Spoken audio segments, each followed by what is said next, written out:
Okay, I just took some books out at the end of this nonfiction shelf. After this, there's only one more shelf of the nonfiction section. For those of you keeping track, extra, read all about it. Nobody's keeping track. Come on.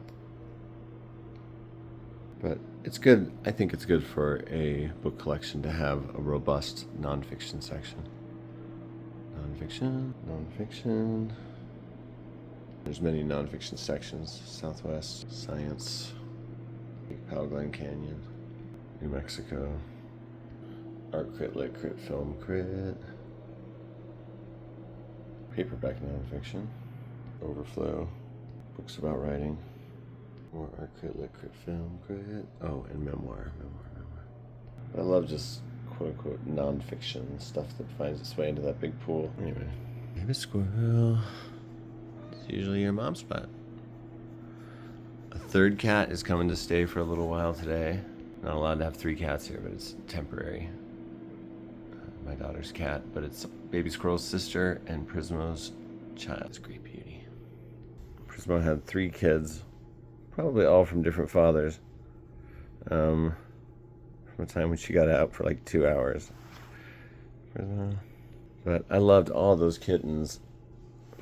It was Baby Squirrel, Mrs. President, who became Mrs. P, who became Sweet Pea, and a cat we called the Striped Ambassador, the only boy in the group. So cute. Tabby, very affectionate. But Sweet Pea and the Striped Ambassador were adopted by a mom with kids, and her young kids just terrorized those cats, and Sweet Pea couldn't handle it and got like a complex from it. We kept Baby Squirrel and Prismo, of course. But the Striped Ambassador was renamed Mongo and then ran away. Sweet Pea got sent back to us, so she was reunited once with Prismo and Squirrel. That was cool. But then when Anodyne got her own place, she took Sweet Pea with her. So this will be the 3rd time in Prismo's life she gets to hang out with her baby. Sweet Pea. Sweet Pea is so cute, but a little shy and antisocial. We'll see how that goes. Okay, this is in the wrong section. This shouldn't be a nonfiction. A writer's coming of age. This sounds like a memoir. It is a memoir, and it could arguably be in the writing section. An intimate yet sweeping memoir. I like how that book looks overall. 3 different designs. Barcodes they just really break up the design of a book a lot to me visually.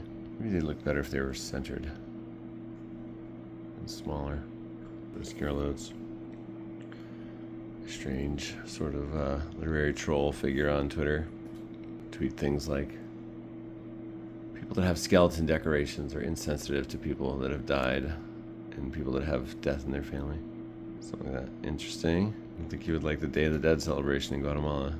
The most scandalous thing that Twitter laughed about was a picture of her keyboard that was covered with like years of finger grease. Sometimes she tells bigots to get out of there, so that's good. Before European hegemony. I feel like I looked at this once. Maybe some things got moved around. But what a great topic. Hegemony, one of those grad school words that I finally learned. I think I heard it for years without ever having a clear grasp on it.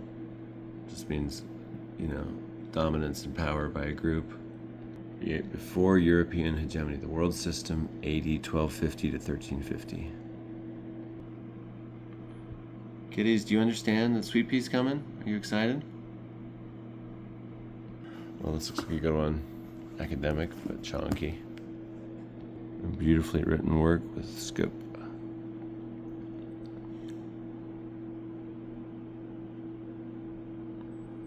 $12.50. Oh, I want to read this like right now. Nonfiction really has its own draw, doesn't it? Oh, this is a cool book. Really interesting. One of the writers believes he's probably is an indigenous writer who believes he's probably a descendant of William Clark. And Scott Momaday.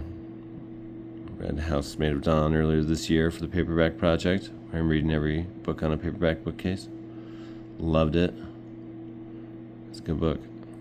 But this was a text for A Hidden History of the West with Sally Denton, but this is not the copy. I guess I have 2 copies of this. Maybe I got rid of the hardback copy during the purge. There it is. Where did I get this cool paperback? This is the one I read for that class. But when you study Lewis and Clark, you gotta read things like this. You have to.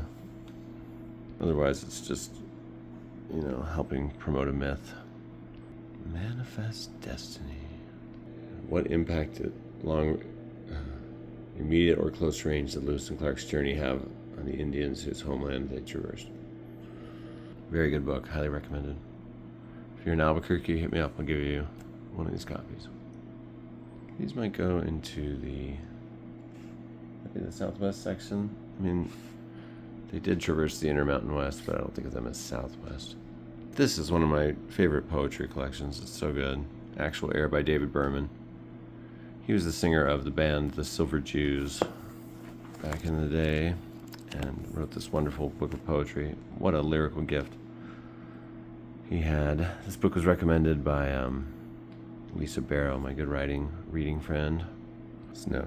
Walking through a field with my little brother Seth, I pointed to a place where kids had made angels in the snow. For some reason, I told him that a troop of angels had been shot and dissolved when they hit the ground. He asked who had shot them, and I said a farmer. They were on the roof of the lake. The ice looked like a photograph of water. Why, he asked, why did he shoot them? I didn't know where I was going with this. They were on his property, I said. When it's snowing, the outdoors seemed like a room. Today I traded hellos with my neighbor. Our voices hung close in the new acoustics. A room with the walls blasted to shreds and falling. We returned to our shoveling, working side by side in silence. But why were they on his property? He asked. This one's my favorite, though. If there was a book about this hallway, it would start, there's a road within the home, some pine slats in the corner, and lamps along the walls that give the path an endlessness at night. I remember the day I left the meter man standing in the hall. In my room, I drew his hard apple face as he waited in the cold shade. No matter how slight, it is a scene from history, a scene from the book. Are dreams set in hallways because the perspective is screwed, or because they are the long, open, unused stages in our homes? The hallway was a dry riverbed I dreamed one night, an Indian turnpike on another, and it may have been those things before the house was here. I never heard the meter man leave, but saw he was gone when I went out to hang his sketch on the wall. Sour furniture-polished winds rolled down the dark corridor, once a fir where each door now stands. If Christ had died in a hallway, we might pray in hallways, or wear little golden hallways around our necks. How can it still be unwarmed after so many passings? And outdoors that is somehow indoors. Always. Yeah, I don't have a poetry section anymore, so the poetry is here and there. He died some time ago. Sad. Oh, and Stuart, A Life Backwards. This is just one of my favorite biographies, literary works of nonfiction, books. This book's incredible. This book's fascinating. I love this book. Love the movie of it with Jeremy Irons. It used to be on YouTube, but it's kind of hard to find now. If you ever, maybe it's on Tubi, I wonder. An incredible story. Alexander Masters was a social worker at a homeless shelter in England. Stuart was this Cockney dude who came in and was what they called a chaotic homeless person. Remember how the cats knocked, someone's calling me, the books out to make this their own space, and now it is officially. I wonder who's calling me. My phone's gonna click off, dang it. Alright, more on Stuart, A Life Backwards, next video. New cat coming today.